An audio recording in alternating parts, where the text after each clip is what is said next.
जीवन के अंदर में सक्सेस मूल सिद्धांत है और सक्सेस के बारे ये होते हैं कि रास्ते में परेशानियां हैं, विघ्न हैं, बाधाएं हैं। इनको दूर करने के लिए एक लघु कहानी के माध्यम से आज हम आपके सामने में एक नया विचार प्रस्तुत कर रहे हैं कि किस तरह से हम छोटे होकर भी बड़ा काम कर सकते हैं। आज शर्मा जी इस विषय में आपको बहुत अच्छी एक ज्ञानवर्धक कहानी बताएंगे। आप उनका आज आनंद लीजिए। धन्यवाद। Thank you Gupta ji. आज की हमारी कहानी का शीर्षक है खरगोशों ने हाथियों को भगा दिया। कहानी कुछ इस तरह से है कि एक सुंदर वन में बहुत सारे हाथी रहते थे। अचानक उस राज्य में जिसमें वो वन था सूखा पड़ गया। कई वर्षों तक पानी नहीं हुआ। सारे तालाब, पोखर और जो पानी के स्रोत से सब सूखने लगे, चाहे वो झरने थे चाहे नदियां थी, सब सूखने लगी। हाथियों को अपनी जीवन यापन के लिए भी पानी नहीं मिल रहा, जबकि हाथी पानी में जाकर नहाना, सूंड से पानी एक दूसरे पर फेंकना उनके जीवन का एक अंग है। लेकिन जब अनावृष्टि थी, अकाल पड़ा हुआ था, तो पानी कहाँ, तो हाथियों ने विचार किया कि क्यों नहीं यह समस्या जाकर के हम अपने राजा को बताएं। तो सारे हाथी इकट्ठे होकर के अपने राजा चतुर्दश के पास पहुंचे। तो वो हाथियों के राजा का नाम था चतुर्दश। और उनसे जाकर कहने लगे, महाराज आपके राज्य में हम बहुत दुखी हैं, बहुत लंबे समय से बरसात नहीं हुई है, तो क्यों ना हमें कहीं ऐसी जगह जाना चाहिए जहां पानी हो, और नहीं तो हमारे बच्चे भी जल क्रीड़ा करना और पानी के महत्व को समझना भूल जाएंगे और उनका जीवन भी संकट में है। यदि छोटे बच्चों को पानी नहीं मिल रहा है तो मर भी जाते हैं। तो राजा चतुर्दश ने कहा कि अच्छा, मैं कल सभा बुलाता हूँ और देखते हैं क्या निर्णय होता है, उसके अनुसार फिर तय करेंगे। तो पूरे हाथियों के जंगल में मुनादी करा दी गई कि कल राजा चतुर्दश ने एक सभा बुलाई है और पानी के स्रोतों पर चर्चा की जाएगी। क्योंकि अकाल के कारण सभी हाथी दुखी थे। सब इकट्ठे होकर के राजा के दरबार में पहुंचे और सब ने अपनी अपनी सीट ग्रहण कर राजा की बात सुनना प्रारंभ की।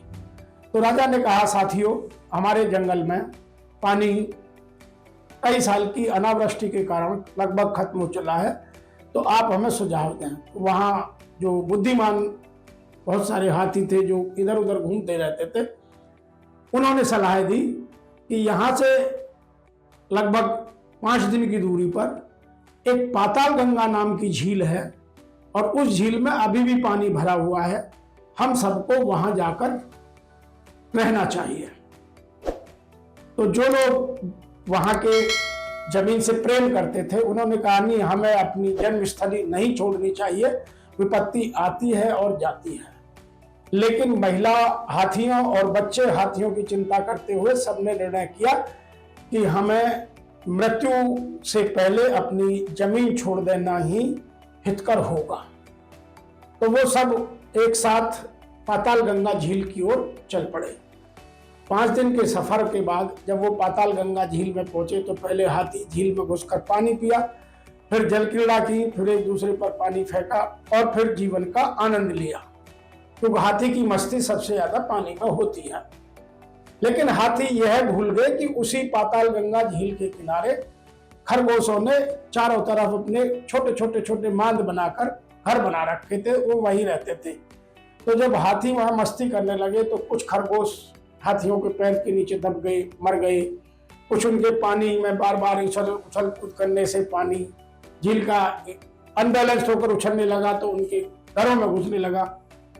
तो खरगोशों को बहुत सारी असुविधा हुई। हाथी अपनी मस्ती में मस्त, लेकिन खरगोशों ने कहा कि ये तो हमारे लिए यहाँ रुक गए तो बड़ी समस्या बन जाएगी और विपत्ति पैदा हो जाएगी, तो इनका कुछ ना कुछ हमें इलाज करना चाहिए। तो सब खरगोश इकट्ठे होकर के खरगोश अपने राजा के पास गए।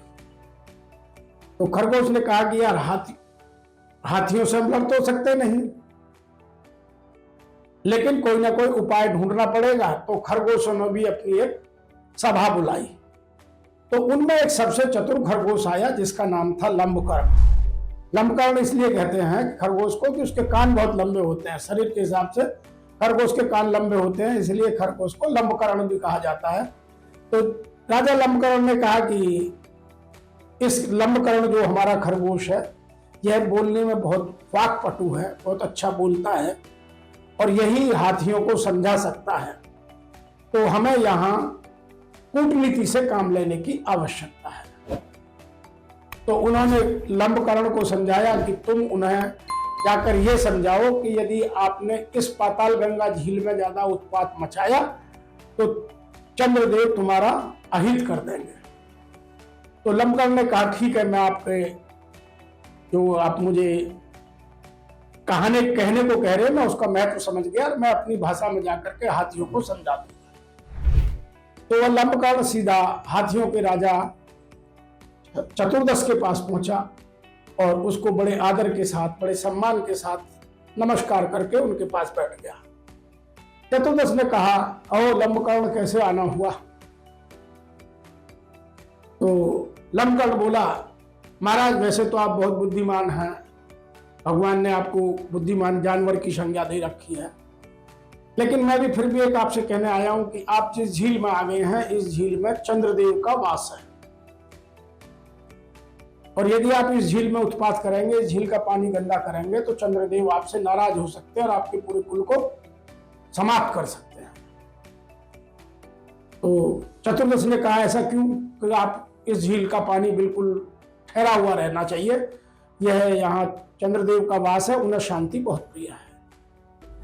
तो राजा चतुर्दश को लंबकर्ण की बात अच्छी लगी तो उन्होंने कहा चलो हम चंद्रदेव से चल के दर्शन भी करते हैं और उनसे माफी मांगते हैं जो पिछले 2-4 दिनों में हमने किया है, आगे से हम नहीं ऐसा करेंगे, पानी पिएंगे और चुपचाप निकल जाएंगे। उन्होंने कहा नहीं, वो आपसे बहुत गुस्सा है और आपको दर्शन का लाभ तो दे देंगे लेकिन आपसे बात नहीं करेंगे। तो उसने कहा चलो एक बार माफी मांगने का मौका तो दो, हम आगे से कुछ सोचते हैं।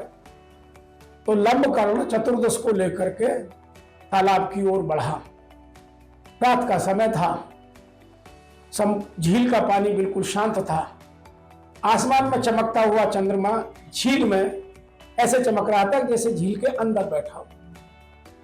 तो उस लंबकर्ण नामक चतुर खरगोश ने चतुर्दश से कहा, महाराज देखो, तंग मत करना, हमारे जो राजा हैं, राजा सोम, तो चंद्रमा को सोम भी कहते हैं, कि वो अभी आराम कर रहे हैं झील में, आपने इस झील को जड़ा भी छेड़ा तो वो नाराज होकर आपको श्राप दे देंगे और आपका पूरा वंश, यह हाथी समुदाय यही समाप्त हो जाएगा।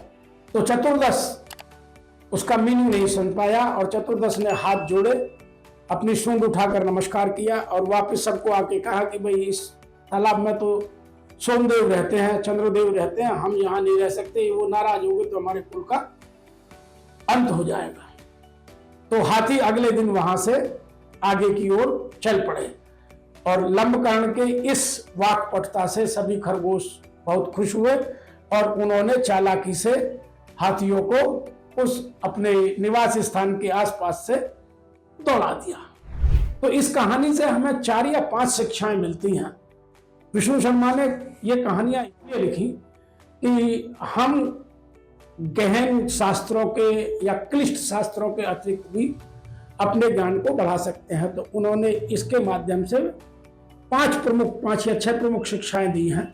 सबसे पहली है कि बौद्धिक बल शारीरिक बल से हमेशा बड़ा होता है। हाथी आकार में बढ़े लेकिन लंबकर्ण ने चालाकी से हाथियों को उस झील से दूर कर दिया। दूसरी कहानी, विचार विमर्श से समस्या का हल मिलता है, हम उसे कैसे प्रयोग करते हैं यह हमारी बुद्धिमत्ता या हमारी दुष्टता पर निर्भर करता है। जैसे हाथियों ने चुपचाप पानी पीते आराम से रहते तो खरगोशों को बुरा नहीं लगता और वो भी आराम से जीवन बिताते, लेकिन उन्होंने उत्पात मचाया तो वहां से जाना पड़ा। तीसरा, जन्मभूमि स्वर्ग से बढ़कर होती है। हाथियों के लिए भी वही बात थी और खरगोशों के लिए भी वही बात थी, लेकिन खरगोशों ने बुद्धिमत्ता से और सकारात्मक विचारों को रखते हुए बात को बढ़ाया और सफलता पाई, और हाथियों ने उत्पात मचाकर अपनी नकारात्मकता दिखाई और वहां से जाना पड़ा। नंबर 4, जो आज के परिप्रेक्ष्य में कहानी सटीक बैठती है वह है कि मानसिक डर सबसे ताकतवर व्यक्ति को भी सताता है। जो आज की हम डार्क साइकोलॉजी से व्यापार बढ़ा रहे हैं, अब इस कहानी से डार्क साइकोलॉजी समझने की आवश्यकता है। खरगोश उनसे सीधे लड़ नहीं सकते थे, इसलिए उन्होंने डार्क साइकोलॉजी से उनके मन में पहले चंद्रदेव का डर बैठाया कि चंद्रदेव आपसे नाराज हैं, जबकि चंद्रमा आसमान में रहता है, झील में कभी नहीं रहता, और झील में उसके प्रतिबिंब को दिखाकर उनको वहां से दौड़ा दिया।